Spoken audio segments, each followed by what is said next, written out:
Comment faire des copies d'écran nettes, des copies d'écran sans pixels? Vous savez, quand on fait ces copies d'écran et que du coup, dès qu'on commence à agrandir sa copie d'écran, tout est trouble, tout est pixelisé en réalité.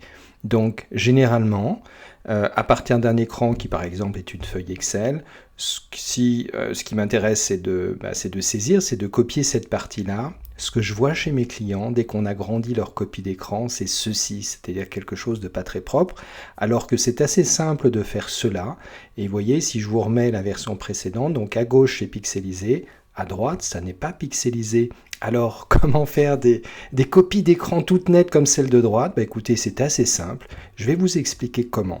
Alors, si on reprend l'exemple, cet exemple-là, alors qui s'ouvre lorsque le fichier s'ouvre, vous voyez, je suis à 100%, et admettons que la partie qui m'intéresse, c'est la partie, allez, jusqu'à la dernière date de 2021, c'est cette partie-là, c'est ça qui m'intéresse. Généralement, vous faites ceci, c'est-à-dire vous faites une impression d'écran, soit à partir de la touche imp écran de votre clavier, soit à partir de l'outil capture d'écran, et vous attrapez de cette façon-là la zone qui vous intéresse. Ça, c'est généralement ce qui est fait. Alors le souci de ça, quand vous faites ceci, c'est ce que font 9 personnes sur 10, si vous êtes dans cette situation, pas de panique. Vous faites un CTRL-V, ça vous donne ce petit tableau-là, et ce petit tableau, dès que vous commencez à l'agrandir, c'est là où est le début des ennuis. Regardez, quand je me mets en projection, en mode diaporama, on voit que c'est pas propre. Si je me mets à zoomer sur cet écran, on voit bien que la capture d'écran que je viens de faire à l'instant n'est pas propre du tout. Alors, on peut faire quelque chose de magnifique. Regardez, le principe, c'est à partir du moment où vous avez identifié la zone à capturer, vous faites un zoom de la page. Alors, vous pouvez le faire de deux façons, en cliquant sur Zoom ici. Vous voyez, je me mets ici.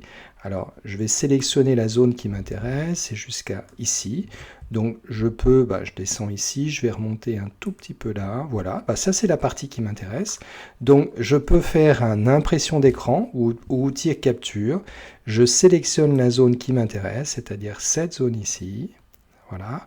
Vous noterez que j'ai zoomé d'abord mon écran. Je fais la capture d'écran après avoir zoomé. Là, je dézoome pour revenir à un zoom à 100%. Je retourne sur mon PowerPoint, je fais un CTRL-V et regardez, comme par magie, alors je vais mettre les deux tableaux au même niveau pour comparer correctement. Je vais les mettre au centre. Donc à gauche, vous avez, alors je vais vous mettre en mode diaporama pour que vous voyez mieux. Et vous voyez que la capture d'écran de droite est bien plus nette. Elle est plus grande en plus et ça se lit de façon impeccable. Voilà, maintenant vous savez comment faire. Maintenant, vous connaissez le principe de ce site tutopowerpoint.fr. C'est à vous de jouer.